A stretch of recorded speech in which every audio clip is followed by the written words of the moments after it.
बच्चों, मैं हूं प्रिया शुक्ला और आपका जेई मंत्रा पर स्वागत है। आज हम एक रिवीजन सीरीज चालू कर रहे हैं मैथ्स के लिए, जो है क्लास 10 बोर्ड्स के लिए। ठीक है, तो मैं आशा करूंगी कि आपको बहुत ही अच्छे से सारे कॉन्सेप्ट क्लियर हों और आपको बहुत ही ज्यादा हेल्प मिले, जिससे आप इसको लास्ट टाइम पर देखकर अपने मार्क्स को बूस्ट कर सकते हैं। आज जो हमारा चैप्टर होगा, जो हमारी फर्स्ट क्लास होगी, वो होगी ट्रिग्नोमेट्री की। तो हम आइए शुरुआत करते हैं। सबसे पहले आपको पता होना चाहिए कि ट्रिग्नोमेट्री क्या होता है, मतलब इसका मतलब क्या होता है, कहाँ पर यूज होता है। जैसा कि आप देख सकते हैं कि जो ट्रिग्नोमेट्री है, ये 3 वर्डों से मिलकर बना है। जो फर्स्ट वर्ड है इसमें ट्रायो, सेकंड वर्ड है गोनो एंड थर्ड वर्ड है मेट्री। ट्रायो का मतलब होता है 3, ट्रायो का मतलब होता है 3, गोनो का मतलब होता है साइड्स एंड मेट्री का मतलब होता है मेजरमेंट। मीन्स जो ट्रिग्नोमेट्री होती है, इसमें 3 साइड्स से बने शेप्स के बारे में स्टडी करते हैं। और आप सब जानते ही होंगे कि थ्री साइड से जो शेप बनता है, उसको हम क्या बोलते हैं? ट्रायंगल। क्या बोलते हैं? ट्रायंगल। अच्छा जी, अब बहुत बच्चों को कंफ्यूजन भी होगा, बहुत लोग जानते भी होंगे बहुत अच्छे से कि जो ट्रिग्नोमेट्री होती है वो किस ट्रायंगल के लिए होता है, किस ट्रायंगल के बेसिस पे हम इसको पढ़ते हैं। ठीक है, तो जैसे कि आप सबने पहले पढ़ा होगा, जो ट्रायंगल होते हैं वो 2 बेसिस पे डिवाइड किए जाते हैं। जो फर्स्ट बेसिस होता है उसका साइड्स होता है। क्या होता है? साइड। साइड्स के बेसिस पर भी ट्रायंगल को डिवाइड करते हैं। एंड सेकंड, हम एंगल के बेसिस पर डिवाइड करते हैं। जब हम एंगल के बेसिस पर डिवाइड करते हैं तो वहां पर एक ट्रायंगल का नाम होता है राइट एंगल ट्रायंगल। अब बात आती है कि राइट एंगल ट्रायंगल आखिर होता क्या है। वैसे सबको पता होगा, लेकिन फिर भी एक बार बता देते हैं कि जो राइट एंगल ट्रायंगल होता है, उसमें एक एंगल कितने डिग्री का होता है? 90 डिग्री का। कितने डिग्री का होता है? एक एंगल कितने डिग्री का होता है? 90 डिग्री का। Very good. अच्छा जी, अब इसमें आगे होता क्या? ट्रिग्नोमेट्री में पढ़ते क्या है? ट्रिग्नोमेट्री में हम क्या पढ़ते हैं? जो एक ट्रायंगल होता है, उसके साइड्स और एंगल्स के बीच का रिलेशनशिप। साइड्स और एंगल्स के बीच का रिलेशनशिप। और जो ट्रिग्नोमेट्री होती है वो यूज कहाँ पर होती है? ये मोस्टली यूज कौन करता है, किस जॉब में यूज करते हैं, किस प्रोफेशन में यूज की जाती है? जो ट्रिग्नोमेट्री होती है उसमें हम किसी बिल्डिंग की, किसी ट्री की, किसी टावर की, या फिर किसी रिवर की उसकी लंबाई या फिर चौड़ाई नापने के लिए, इसे निकालने के लिए ट्रिग्नोमेट्री का हम यूज करते हैं। ठीक है, और अगला आगे हम जब बढ़ेंगे तो ट्रिग्नोमेट्री में, ऐसे मैंने आपको बताया कि ट्रिग्नोमेट्री राइट एंगल ट्रायंगल के रिस्पेक्ट में हम पढ़ते हैं। सेकंड चीज, अच्छा, जैसे हमारी बॉडी में हर पार्ट्स के नाम होते हैं अलग अलग, ऐसे ही इस ट्रायंगल में इसके पार्ट्स होते हैं, इसके नाम होते हैं। ठीक है, जैसे कि आप सब जानते होंगे कि इसमें एक 90 डिग्री होता है, साइड्स आप जानते हैं, लेकिन इन साइड्स के भी नाम होते हैं। इन साइड्स के भी नाम होते हैं। जैसे कि सबसे पहली जो इसमें एक साइड होती है उसका नाम होता है हाइपोटेनियस। क्या होता है? हाइपोटेनियस। जो 90 डिग्री एंगल होता है उसके सामने जस्ट जो साइड होती है उसको हम बोलते हैं हाइपोटेनियस। क्या बोलते हैं? हाइपोटेनियस।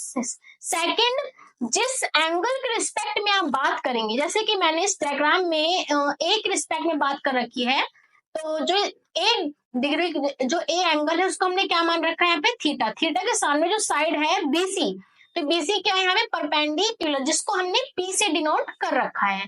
बाकी जो एक एंगल बचेगा उसके सामने जो आपकी साइड बचेगी, तो वो क्या होगा? आपका base. Means right angle triangle में 3 साइड्स होती हैं, हाइपोटेनियस, बेस एंड परपेंडिकुलर। एक बार हम फिर से रिवीजन कर लेते हैं कि जो 90 डिग्री के सामने साइड्स होती है उसको हम बोलते हैं हाइपोटेनियस। जो जिस एंगल के रिस्पेक्ट में हम बात कर रहे होते हैं, उस जो एंगल होता है उसके सामने जो साइड होती है उसको बोलते हैं परपेंडिकुलर। एंड जो रिमेनिंग साइड होती है उसको हम क्या बोलते हैं? बेस। ठीक है, अच्छा जी, अब बात आती है कि आखिर इसमें होता क्या है, ट्रिग्नोमेट्री में पढ़ते क्या है। ट्रिग्नोमेट्री में देखिए रेशियोज होते हैं, फॉर्मूले होते हैं, और एंगल के नाप, एंगल की मेजरमेंट होती है, बहुत कुछ होता है। तो सबसे पहले इसमें जो ट्रिग्नोमेट्री होती है उसमें 6 रेशियोज होते हैं। कितने रेशियो होते हैं? 6 रेशियोज होते हैं। 6 जो रेशियोज होते हैं उसमें 3 तो मेनली होता है, बाकी जो 3 रिमेनिंग होते हैं वो इसके रेसिप्रोकल होते हैं। रेसिप्रोकल का मतलब क्या होता है? उल्टा। क्या होता है उसका मतलब? उल्टा। जैसे साइन का उल्टा कॉसेक, कॉस का उल्टा सेक एंड टेन का उल्टा कॉड। ठीक है, तो हमारे जो ट्रिग्नोमेट्री रेशियोज होते हैं कौन कौन से होते हैं? साइन थीटा, कॉस थीटा और टेन थीटा। और साइन का उल्टा कॉसेक, जैसे कि मैंने यहाँ पे आपके फिंगर्स की, मैं पूरा एग्जैक्ट हैंड तो नहीं बना सकती, लेकिन यहाँ पे फिंगर्स बना दो आपके इजिली याद करने के लिए। एक फिंगर हमारी ये हो गई, सेकंड फिंगर ये हो गई, थर्ड, फोर्थ एंड ये फिफ्थ। ठीक है, यहाँ पर हम पहले पढ़ेंगे साइन को लेकर। ठीक है, फिर कॉस पे कैसे कर लेंगे? यहाँ पे उल्टा कर लेंगे। कॉस पे क्या जाएंगे? हम उल्टा चलेंगे। ठीक है, जैसे साइन से हम इधर जा रहे थे, साइन से कैसे आ रहे थे ना हम? साइन से हम जा रहे थे, 1 मिनट, बताते हैं, चाहिए। हाँ, साइन से हम कैसे जा रहे थे, ऐसे जा रही थी, ठीक है, लेकिन कॉस से कैसे आएंगे, ऐसे आएंगे, ठीक है, बात समझ आ गई आपको, वेरी गुड। तो याद करने का तरीका बहुत, देखो थोड़ी सी डिफिकल्टी होगी, लेकिन मैंने भी ऐसे याद करा था, आपको याद भी हो जाएगा, ठीक है। जैसे कि बताते हैं, आपका 0, 30, 45, 60, 90, साइन हम ऐसे जा रहे हैं और कॉस हम ऐसे आ रहे हैं। तो 0, साइन 0 0, साइन 30 1/2, 1 में √2, √3 अपॉन 2 एंड 1, ठीक है। कॉस का कैसा आएगा, कॉस का 0 1, 30 √3 अपॉन 2, 45 1/2 और 60 1/2, 90 0। मीन्स ये उल्टा ही हो रहा है, एक तरफ अगर आप इधर से चल रहे हो तो कॉस आप इधर से आओगे, ठीक है। अच्छा जी, अब भाई बात tan की, तो tan की बेटा देखो बहुत इजी है, पहले आप 0 लिखो, फिर 1/√3, फिर ऊपर क्या है 1, तो 45 1 हो गया, और नीचे क्या √3, तो 60 क्या हो गया, वैसे हो गया, फिर 90 में क्या हो जाएगा, नॉन डिफाइंड, ठीक है। अब बताइए कॉसेक, सेक एंड कॉट। देखिए साइन का उल्टा आपको पता ही है कि क्या होता है, कॉसेक, कॉस का उल्टा सेक एंड tan का उल्टा कॉट, ठीक है। तो आप इसकी वैल्यू को क्या कर देंगे, ऊपर नीचे कर देंगे, क्या कर देंगे आप, ऊपर नीचे, जो चीज ऊपर थी वो नीचे हो जाएगी, जो नीचे थी वो ऊपर हो जाएगा। जैसे कि अगर यहाँ पे साइन 0 है, साइन 0 है आपका, तो कॉसेक क्या होगा, देखिए जब आप आपने रैशनल नंबर पढ़े होंगे, तो जब आप किसी संख्या, रैशनल नंबर क्या होता है कि कभी भी आपका p बटे q की फॉर्म में होता है, जो q होता है कभी आपको 0 नहीं होना चाहिए, क्योंकि क्या हो जाता है, वो अनडिफाइंड हो जाता है, ठीक है। 0 आपको ऊपर तो हो सकता है लेकिन नीचे नहीं हो सकता, क्योंकि वो फिर अनडिफाइंड हो जाएगा। और सेम चीज यहाँ पे जब उल्टा करोगे तो जब 0 नीचे आएगा तो वो क्या हो जाएगा, नॉट डिफाइंड, ठीक है। अब 30 में देखो 2 नीचे आया तो वो कहाँ जाएगा, ऊपर, और 1 ऊपर है तो वो कहाँ आएगा, नीचे, तो उसकी वैल्यू क्या हो जाएगी, 2। सेम चीज आपको इस पूरे टेबल में रिपीट करना है, ठीक है। अगर आपने 2 वैल्यू आपको याद करनी है, बस 2 वैल्यू, साइन की, कॉस की एंड tan की, साइन की, कॉस की एंड आपको tan की। साइन की आप याद कर लोगे तो आपको कॉस की याद हो जाएगी, और tan का आप एक बार लिख लोगे तो आपको याद ही हो जाएगी, और आपको उल्टा तो पता ही है कि उल्टा क्या होता है, ठीक है। तो हम आगे बढ़ते हैं, आगे। अच्छा जी, मैंने आपको बताया था कि कुछ फॉर्मूले होते हैं। देखिए फॉर्मूले, जो ट्रिग्नोमेट्री बहुत सारे फॉर्मूले होते हैं, लेकिन जो फॉर्मूले होते हैं वो आपको 11th में ज्यादा पढ़ने के लिए मिलेंगे। यहाँ पर बस ओनली 3 फॉर्मूले, लेकिन हाँ, ये आपके जो 3 फॉर्मूले होंगे, इससे आप 2-2 फॉर्मूले और बना सकते हो, और हाँ एग्जाम्स में पूछे जाते हैं।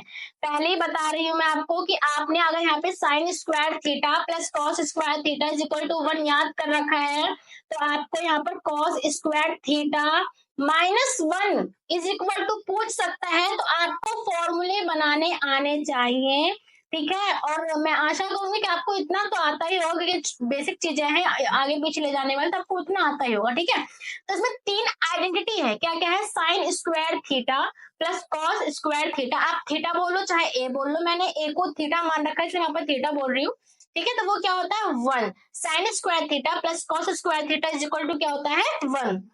सेकेंड फॉर्मूला होता है हमारा sec square theta minus tan square theta is equal to 1 and cosec square theta minus cot square theta is equal to 1। चलिए एक बार मैं आपको एक फॉर्मूला बना के दिखा देती हूँ, एक फॉर्मूला मैं आपको 2 फॉर्मूला बना के दिखा दे रही हूँ, बाद में आप अपने आप बनाइएगा, ठीक है। जैसे कि यहाँ पे साइन इस वाले फॉर्मूला का करेंगे, ठीक है, इस वाले का साइन स्क्वायर थीटा का, ठीक है। जैसे कि आप देख रहे हैं यहाँ पे कि साइन स्क्वायर थीटा, अगर अपनी साइन स्क्वायर की वैल्यू निकालो, तो साइन स्क्वायर की वैल्यू कैसे निकालोगे आप, देखिए sine square is equal to क्या होगा, 1 तो यहीं पे रहेगा आपका, और ये जो आपका कॉस स्क्वायर थीटा यहाँ पर प्लस का है, ये रहेगा किसका हो जाएगा, माइनस का। तो यहाँ पे क्या वैल्यू हो जाएगी, साइन स्क्वायर ए की वैल्यू क्या हो जाएगी आपकी 1 minus cos 1 minus cos square A, ठीक है। थोड़ी प्रॉब्लम हो रही है लिखने में, तो आप उतना एडजस्ट कर लीजिएगा, क्योंकि आप बड़े बच्चे हैं, इतने छोटे बच्चों तो आप है नहीं, ठीक है, इतना आप एडजस्ट कर सकते हैं। आगे आप इन फॉर्मूलों से आप फॉर्मूले बनाइएगा, और हाँ ये जरूर करिएगा, मैं फिर से बोल रही हूँ कि फॉर्मूले डायरेक्ट नहीं आते हैं, इनसे आपके फॉर्मूले और बनेंगे बेटा, बस आगे पीछे का ही खेल है, कुछ और नहीं करना है आपको, तो आप उतना कर लीजिएगा, ठीक है। बाकी अगर आपसे नहीं होगा तो आप कमेंट में बताइएगा, मैं जरूर कराऊंगी फिर वो आगे, ठीक है, ठीक है। चलिए अगला है आपका trigonometry ratios of complementary angle. देखिए इन सबको समझने से पहले आपको पता होना चाहिए कि कॉम्प्लीमेंट्री एंगल्स होता क्या है। कॉम्प्लीमेंट्री एंगल्स होता क्या है? अच्छा, सबने पढ़ा होगा कॉम्प्लीमेंट्री एंगल और सप्लीमेंट्री एंगल। कॉम्प्लीमेंट्री एंगल क्या होता है? 90 डिग्री। जब हम किन्हीं भी दो एंगलों को जोड़ते हैं तो कितने का बनता है वो? 90 डिग्री का। और सप्लीमेंट्री में कितने का बनता है वो? 180 डिग्री का। चलो एक हम राइट एंगल ट्रायंगल बनाते हैं यहाँ पे, ठीक है? टेढ़े मेढ़े सा बन जाएगा, कोई सा भी एडजस्ट कर लेना बस आप थोड़ा सा। देखिए, ये हमारा ट्रायंगल हो गया, ठीक है? ये जो आपका एंगल होगा, ये वाला एंगल, ये कितने का हो जाएगा आपका? 90 डिग्री का। रिमेनिंग आपको कौन से टू बचेंगे एंगल? कौन से बचेंगे आपके टू एंगल? आपके कौन से एंगल बचेंगे टू एंगल? एक ये वाला बचेगा, एक ये वाला, और एक ये वाला, ठीक है? इसका हम नाम रख लेते हैं ए, बी, और ये हो जाएगा सी, ठीक है? देखिए, अब एक आपको ट्रायंगल 90 डिग्री का हो गया, लेकिन आपको पता होगा बहुत अच्छे से कि किसी भी ट्रायंगल को बनने के लिए उसके तीनों एंगल का जोड़ कितना होना चाहिए आपका? 180 डिग्री। तो 180 डिग्री में से तो आपका यहाँ पे 90 हो गया है, बचे आपके दो एंगल, तो उन दोनों एंगल का जोड़ कितना होगा? कितना होगा बच्चों? 90 डिग्री मीन्स आपका जो एंगल ए होगा और एंगल सी होगा, एंगल ए होगा प्लस एंगल सी होगा, एंगल सी होगा, वो कितने के बराबर होगा आपका? 90 डिग्री के बराबर, ठीक है? तो कॉम्प्लीमेंट्री आई होप आपको समझ में आ गया होगा।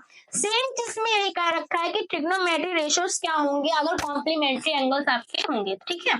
तो देखिए, आपका है साइन 90 माइनस ए, आपको ये याद होने चाहिए बहुत अच्छे से, इस पे क्वेश्चंस आते हैं, बहुत अच्छे खासे आते हैं, तो आप ये जरूर याद कर लीजिएगा, ठीक है? साइन 90 माइनस ए क्या होता है? Cos A. Sine cos 90 minus ए क्या होता है? साइन ए। एक दूसरे के उल्टे ही हैं, आसानी से याद हो जाएंगे, क्योंकि साइन का देखो, अब याद करने की ट्रिक बताते हैं आपको यहाँ पे, ठीक है? देखो, यहाँ पे मैं देखो पूरा तो लिख नहीं पाऊंगी, लेकिन मैं यहाँ पे एस सी और टी से डिनोट करूंगी, ठीक है? तो आप उसमें समझ लीजिएगा। देखिए, ये आपका हो गया साइन, ये हो गया कॉस, और ये हो गया टी। साइन कॉस टी, और इसके नीचे हम लिखते हैं, लिखेंगे यहाँ पे साइन का उल्टा कॉसेक, कॉस का उल्टा सेक, एंड टेन का उल्टा कॉट, ठीक है? देखिए, अब कैसे चलती है, साइन का क्या होता है? कॉस, इसका रिलेशन किसके साथ होगा? इसके साथ होगा। किसके साथ होगा? इसके साथ होगा, ठीक है? टेन का रिलेशन किसके साथ होगा? इन कॉट के साथ। किसके साथ होगा? इसके साथ होगा। और ये कॉसेक और सेक आपस में क्या होंगे? जुड़े होंगे, ठीक है? देख लिया, इसी तरीका आप याद करेंगे, आपको बहुत अच्छे से होगा कि जो साइन होगा वो किससे रिलेटेड होगा? आपका कॉस से। टेन किससे रिलेटेड होगा? आपको कॉट से, और सेक और कॉसेक एक दूसरे से रिलेटेड होंगे, ठीक है? तो आई होप आप ये बहुत अच्छे से याद कर लेंगे।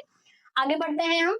आगे देखिए, अब हमने अभी ऊपर एक कुछ फॉर्मूले पढ़े थे, 3 फॉर्मूले मैंने आपको बताए थे, उसमें प्रूफ बता रखे हैं। इसमें मैंने एक प्रूफ मैंने आपको समझा दिया है, एक प्रूफ मैंने आपको समझा दिया, बाकी प्रूफ आप खुद ट्राई करेंगे, ठीक है? बहुत इजी है, बहुत इजीली कर लोगे आप, ठीक है? तो आप वो करना जरूर घर पे, ठीक है? पहला फॉर्मूला हमने जो लिया है वो लिया है sine sine A square plus cos A square is equal to 1, ठीक है? तो देखिए, एक हमने ट्रायंगल लिया है पी क्यू आर, तो जो आपका इसमें क्यू है वो क्या है? 90 डिग्री। रिमेनिंग आपके टू एंगल्स दे रखे हैं। हमने पाइथागोरस का थ्योरम पढ़ी रखी होगी, सॉरी मैंने आपको बताया नहीं है शुरुआत में, लेकिन हाँ, राइट एंगल ट्रायंगल में पाइथागोरस थ्योरम होती है। सबसे बड़ी साइड इसमें कौन सी होती है? पी आर, हाइपोटेनस सबसे बड़ी साइड होती है। तो पाइथागोरस थ्योरम क्या होती है? पी आर का स्क्वायर, ठीक है, बराबर किसके होगा आपका? पी क्यू के स्क्वायर के बराबर, पी क्यू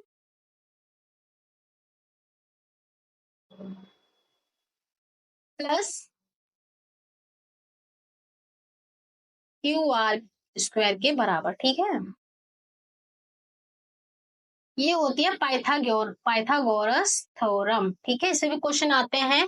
आपको कोई भी दो साइड दे देगा और आपको एक साइड निकालनी पड़ेगी। ठीक है, तो इससे भी क्वेश्चन आते हैं, तो आपको ये पाइथागोरस थ्योरम याद होनी चाहिए। ठीक है, बहुत पहले याद कराते हैं बच्चों को। ठीक है, तो हमने यहाँ पे सबसे पहले पाइथागोरस थ्योरम लिख लिया, पी की square plus Q R square is equal to P R square. हमने क्या करा है कि यहाँ पर हमने क्या करा, पी आर स्क्वायर से नीचे डिवाइड कर लिया। क्या कर लिया, नीचे डिवाइड कर लिया। तो अच्छा जी, देखिए पी क्यू अपॉन में P R, P Q upon में पी आर। अच्छा जी, पी आर आपका क्या है, पहले तो आप मुझे ये बताइए कि आपका पी आर क्या है। जो आपका पी आर है वो क्या है, आखिर पी आर क्या है बताइए। देखिए जो आपका पी आर है, हम किस एंगल के रिस्पेक्ट के बारे में बात कर रहे हैं, आर एंगल से। किसके रिस्पेक्ट बात कर रहे हैं, आर एंगल से। तो ये क्यू आर तो आपका बेस होगा। क्या होगा आपका, बेस होगा। पी क्यू क्या होगा आपका, पी क्यू होगा आपका परपेंडिकुलर, एंड पी आर आपका क्या होगा, हाइपोटेनस। ठीक है, अच्छा जी, वेरी गुड। आगे देखिए, जो साइन का फॉर्मूला अगर हम लेंगे, sine R is equal to हमारे क्या होता है, मैंने बताया था फॉर्मूला, पापा बेड़ी पियोगे, हाँ हाँ बेटा। तो साइन का क्या होता है, पी बटे में एच, पी बटे में एच। यहाँ पे क्या है, पी क्या, पी क्यू बटे में पी आर, सेम चीज है। तो वहां पे हम क्या लिख सकते हैं, साइन आर लिख सकते हैं। सेम चीज हमने यही अप्लाई करा, आपका फॉर्मूला बन चुका है। ठीक है, तो आप आगे अपने दो फॉर्मूला जो रिमेन बचे हुए हैं उसको आप जरूर ट्राई करिएगा और बनाइएगा जरूर। आगे देखिए, यहाँ पे आपके ट्रिग्नोमेट्री रेशियो से रिलेटेड सवाल दे रखे हैं। दो सवाल मैं आपको कराऊंगी, बाकी आप खुद करेंगे। ठीक है, खुद करेंगे आप, और आप बहुत अच्छे से कर भी लेंगे। ठीक है, घबराइएगा मत। देखिए सबसे पहला जो क्वेश्चंस हैं, और ऐसे क्वेश्चन एक नंबर में, दो नंबर में बहुत पूछे जाते हैं, खासकर एमसीक्यू में पूछे जाते हैं, खासकर एमसीक्यू में पूछे जाते हैं। जैसे कि यहाँ पे आपको दे रखा है tan a is equal to 3 upon में 4। अच्छा जी, tan a क्या होता है, सबसे पहले बताया हमें tan a क्या होता है, इसने बताया था ना नहीं, पापा बीड़ी पियोगे, हाँ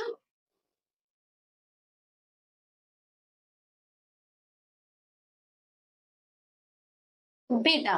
ठीक है, थोड़ी मिस्टेक को मेरी नजरअंदाज करिएगा, क्योंकि ये थोड़ा टाइपिंग मुझे मिस हो रही है। ठीक है, तो उसको थोड़ा सा एडजस्ट कर लीजिएगा। तो इसको वाला का कर लेते हैं। अभी देखिएगा, आप पीछे से सवाल पूरा कर लेंगे। ठीक है, ये ट्रिक आपने अगर याद कर तो बहुत सही है। देखो टेन का तुम्हारा पी बटे में बी होता है, तो जो आपका 3 होगा क्या होगा, आपका पी होगा, और बी क्या होगा आपका 4 होगा। 3। अच्छा जी, अब बात आती है, आपका पी पता लग गया, आपको बी पता लग गया, एच नहीं पता। अब जब यहाँ पे आप रेशो लगाएंगे, पाइथागोरस थ्योरम, क्या लगाएंगे, पाइथागोरस थ्योरम लगाएंगे, तो वहां पे आपका पी आर निकल जाएगा। ठीक है, पाइथागोरस थ्योरम ने लगाइए, देखें यहाँ पे P Q square plus Q R square equal to P R square. P Q की वैल्यू रख दी हमने, क्यू आर की वैल्यू दी, आगे √25, पी आर की वैल्यू कितनी आ गई, 5। ठीक है, तो आपने क्या निकालना है, साइन ए और कॉस से निकालना है। ठीक है, तो साइन ए का फॉर्मूला क्या होता है, पी बटे में एच। तो पी क्या है हमारा 3 एंड एच क्या है हमारा 5। साइन ए निकल गया आपका, कॉस ए निकालिए, कॉस ए का क्या होता है, बी अपॉन में एच। तो बी क्या है आपका 4 एंड एच क्या है आपका 5। ठीक है, समझ में आ गया आई होप। तो आपके जो आगे के सवाल है आप खुद ट्राई करेंगे। अगर आपको कोई भी डिफिकल्टी होती है तो आप मेरे साथ जरूर शेयर करें। और ठीक है, चलो हमारी क्लास यहीं पे खत्म होगी, लेकिन मैं इससे पहले आपसे कुछ बातें करना चाहती हूँ कि देखिए, कभी भी टीचर मेहनत करे, अगर बच्चा मेहनत ना करे तो इससे रिजल्ट आपको कभी भी नहीं मिलेगा। तो मैं तो अपना बेस्ट ट्राई करूंगी ही करूंगी। ठीक है, मैं तो अपना बेस्ट ट्राई दूंगी ही दूंगी, लेकिन मैं आपसे ये भी आशा करती हूँ कि आपको अगर कुछ चीजें समझ में नहीं आ रही है, या फिर कुछ भी डिफिकल्टी हो रही, कोई सवाल ऐसे जिसको आपको नहीं आ रहा है, तो आप कमेंट में जरूर बताएं। मैं उसको डाउट सेशन रख के एक उसमें आपको जरूर बताऊंगी। ठीक है, जरूर बताऊंगी। आप अच्छे से इस चीज को करिएगा, समझिएगा। और अगर आपको ये वीडियो अच्छी लगी हो तो आप आगे की वीडियोस के लिए इस चैनल को सब्सक्राइब करें और लाइक करें, और ज्यादा से ज्यादा अपने दोस्तों के साथ शेयर करें, जिससे इस वीडियो का फायदा वो भी ले सकें और अपने मार्क्स को बढ़ा सकते। थैंक यू सो मच, आपके प्यार के लिए और आपके यार इतने साथ के लिए धन्यवाद। राधे राधे।